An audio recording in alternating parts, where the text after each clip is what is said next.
Hi, welcome back to my YouTube channel. ನಾನಿವತ್ತು ಪನ್ನೀರ್ ಕರಿ ಹೇಗೆ ಮಾಡೋದು ಅಂತ ತೋರಿಸ್ಕೊಳ್ತಾ ಇದ್ದೀನಿ. ಮೊದಲಿಗೆ ಒಂದು ಪನ್ನೀರ್ ತೊಗೊಂಡು ಅದನ್ನ ಸಣ್ಣ ಸಣ್ಣದಾಗಿ ಹೆಚ್ಚಿಟ್ಕೊಂಡಿರೋಂಥ ಪನ್ನೀರ್ನ ಒಂದು ಕಡಾಯಿನಲ್ಲಿ ಅಥವಾ ಒಂದು ಬೌಲ್ನಲ್ಲಿ ಎಣ್ಣೆ, ಚಿಲ್ಲಿ ಪೌಡರು ಮತ್ತು ಅರಿಶಿನ ಪುಡಿ ಹಾಕಿ ಅದನ್ನು ಮಿಕ್ಸ್ ಮಾಡಿ ಅದ್ರ ಜೊತೆಗೆ ಪನ್ನೀರ್ನ ಹಾಕ್ಕೊಂಡು ಮಿಕ್ಸ್ ಮಾಡಿ ಸೈಡಲ್ಲಿ ಎತ್ತಿಟ್ಕೊಳ್ಳಿ. ನೆಕ್ಸ್ಟ್ ಇವಾಗ ಗ್ರೇವಿ ಮಾಡೋಕ್ಕೆ ಏನೇನು ಬೇಕು ಅಂದರೆ 2 ಹೆಚ್ಚಿಟ್ಕೊಂಡಿರೋಂತಹ ಟೊಮ್ಯಾಟೊ, ಸ್ವಲ್ಪ ಗೋಡಂಬಿ, ಶುಂಠಿ ಬೆಳ್ಳುಳ್ಳಿ ಪೇಸ್ಟು ಮತ್ತು 2 ಈರುಳ್ಳಿ ಇಷ್ಟು ತಗೊಂಡು ಒಂದು ಕಡಾಯಿಗೆ ಎಣ್ಣೆ ಹಾಕಿ, ಎಣ್ಣೆ ಕಾದ ನಂತರ ಚಕ್ಕೆ ಲವಂಗನ ಹಾಕಿ ಅದಾದಮೇಲೆ ಈರುಳ್ಳಿ ಟೊಮ್ಯಾಟೊ ಹಾಕಿ ಸ್ವಲ್ಪ ಫ್ರೈ ಮಾಡ್ಕೊಳ್ಳಿ. ಅದು ಸ್ವಲ್ಪ ಫ್ರೈ ಆದಮೇಲೆ ಗೋಡಂಬಿನ ಹಾಕ್ಕೊಳ್ಳಿ.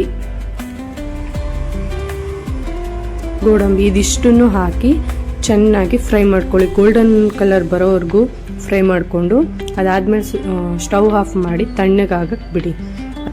ಅದು ತಣ್ಣಗಾದ್ಮೇಲೆ ಜಾರ್ಗೆ ಫ್ರೈ ಮಾಡ್ಕೊಂಡಿರೋಂತಹ ಎಲ್ಲ ಮಸಾಲೆಗಳನ್ನ ಹಾಕ್ಕೊಂಡು ಅದ್ರ ಜೊತೆಗೆ ಗರಂ ಮಸಾಲ, ಚಿಲ್ಲಿ ಪೌಡರು ಮತ್ತು ಧನಿಯಾ ಪೌಡರು 2 ಟೇಬಲ್ ಸ್ಪೂನ್ ಆಗುವಷ್ಟು ಶುಂಠಿ ಬೆಳ್ಳುಳ್ಳಿ ಪೇಸ್ಟ್ನ ಹಾಕ್ಕೊಳ್ಳಿ. ಇದಿಷ್ಟನ್ನು ಹಾಕ್ಕೊಂಡು ಚೆನ್ನಾಗಿ ನೈಸ್ ಆಗೋವರೆಗೂ ರುಬ್ಕೊಳ್ಳಿ.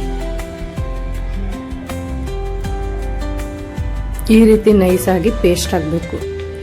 ನೆಕ್ಸ್ಟ್ ಒಂದು ಕಡಾಯಿಗೆ ಎಣ್ಣೆ ಹಾಕಿ ಎಣ್ಣೆಗೆ ರುಬ್ಬಿಟ್ಕೊಂಡಿರೋ ಅಂತಹ ಮಸಾಲೆನೆಲ್ಲ ಸೇರಿಸಿ ಅದಕ್ಕೆ ಸ್ವಲ್ಪ ಬೇಕಾಗುವಷ್ಟು ಥಿಕ್ನೆಸ್ ಎಷ್ಟು ಬೇಕೋ ಅಷ್ಟು ನೋಡಿಕೊಂಡು ನೀರು ಹಾಕ್ಕೊಳ್ಳಿ. ನೆಕ್ಸ್ಟು ರುಚಿಗೆ ತಕ್ಕಷ್ಟು ಉಪ್ಪನ್ನ ಹಾಕ್ಕೊಳ್ಳಿ. ಇದನ್ನು ಹಾಕ್ಕೊಂಡು ಚೆನ್ನಾಗಿ ಫ್ರೈ ಮಾಡ್ಕೊಳ್ಳಿ ಸ್ವಲ್ಪ ಹೊತ್ತು.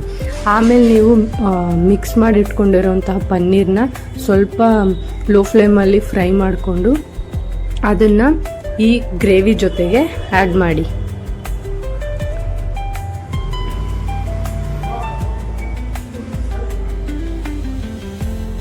ಗ್ರೇವಿ ಚೆನ್ನಾಗಿ ಕುದಿಬೇಕು.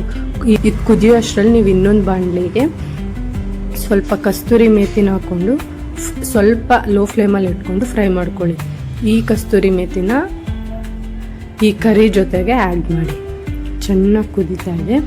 ಈಗ ಚೆನ್ನಾಗಿ ಕುದೀತಾ ಇರೋಂತಹ ಪನ್ನೀರ್ ಕರಿಗೆ ಕಸ್ತೂರಿ ಮೇಥಿನ ಆ್ಯಡ್ ಮಾಡ್ಕೊಳ್ಳಿ. ಕೊನೆಗೆ ಲಾಸ್ಟಲ್ಲಿ ಕೊತ್ತಂಬರಿ ಸೊಪ್ಪನ್ನ ಇದ್ರ ಜೊತೆಗೆ ಆ್ಯಡ್ ಮಾಡಿ. ಇಷ್ಟು ಸಿಂಪಲ್ ಆಗಿರೋಂಥ ಪನ್ನೀರ್ ಕರಿನ ನೀವು ಮನೇಲಿ ಟ್ರೈ ಮಾಡಿ ನೋಡಿ. ಈ ವಿಡಿಯೋ ನಿಮ್ಗೆ ಇಷ್ಟ ಆಗಿದ್ರೆ ಒಂದು ಸಬ್ಸ್ಕ್ರೈಬ್ ಮಾಡ್ಕೊಳ್ಳಿ ಮತ್ತು ನಿಮ್ಮ ಫ್ರೆಂಡ್ಸ್ಗೂ ಶೇರ್ ಮಾಡಿ. Thank you.